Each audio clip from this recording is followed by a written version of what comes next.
পরিবার নিয়ে ভ্রমণের ক্ষেত্রে এতদিন অস্ট্রেলিয়ার পরেই সবচেয়ে বেশি সুবিধা পেত ভারত। ফলে মাঠে কোহলি খেলছেন আর বক্সে আনুশকা সন্তান নিয়ে উপস্থিত, এমন দৃশ্য নিয়মিতই দেখা যেত। তবে সাম্প্রতিক বাজে পারফরমেন্সের পর এবার সেই ব্যাপারে কঠোর হচ্ছে ভারতীয় ক্রিকেট বোর্ড। ভারতীয় টেস্ট দল সর্বশেষ দুটি সিরিজে বড় ব্যবধানে হারার পর দল নিয়ে নতুনভাবে ভাবতে শুরু করে ক্রিকেট বোর্ড।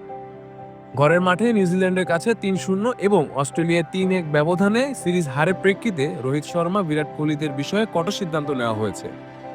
সম্প্রতি বোর্ড সচিব, প্রধান কোচ গৌতম গম্ভীর, অধিনায়ক রোহিত শর্মা ও নির্বাচক কমিটির প্রধান অজিত আগারকারের উপস্থিতিতে এক বৈঠকে দলের শৃঙ্খলা, একতা ও ইতিবাচক পরিবেশ নিশ্চিত করতে 10টি নির্দেশনা চূড়ান্ত করা হয়।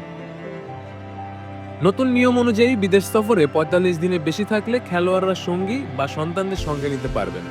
তবে প্রতি সিরিজে একবারই পরিবারের সঙ্গে দেখা করার সুযোগ পাবেন তারা, এবং সেটাও সর্বোচ্চ 2 সপ্তাহ। আবাসনের খরচ বিসিসিআই বহন করলেও অন্যান্য খরচ খেলোয়াড়কেই বহন করতে হবে। এই বিষয়ে কোনো ছাড় পেতে হলে কোচ ও বোর্ডের অনুমতি নিতে হবে। দলের পরিবহন ব্যবস্থাপনায়ও এসেছে কড়াকড়ি। টিম হোটেল থেকে মাঠে যেতে বা অনুশীলনে অংশ নিতে খেলোয়াড়দের টিম বাস ব্যবহার করতেই হবে। হোটেল থেকে পরিবারের সঙ্গে আলাদাভাবে যাতায়াত করা যাবে না। বিশেষ অনুমতির প্রয়োজন হবে এমন পরিস্থিতিতে। এছাড়াও খেলোয়াড়দের ঘরোয়া ক্রিকেটে অংশগ্রহণ বাধ্যতামূলক করা হয়েছে। বোর্ডের চুক্তিতে থাকতে হলে নিয়মিত ঘরোয়া ক্রিকেট খেলতে হবে।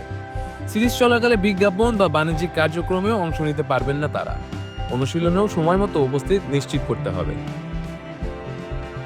বিসিসিআই এর এসব নিয়ম অবিলম্বে কার্যকর করা হয়েছে।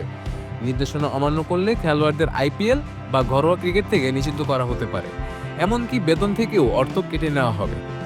বোর্ডের মতে এসব পদক্ষেপ ভারতীয় ক্রিকেটে পেশাদারিত্ব ও জবাবদিহি নিশ্চিত করবে। শেখ মেহেদী হাসান, ডি স্পোর্টস।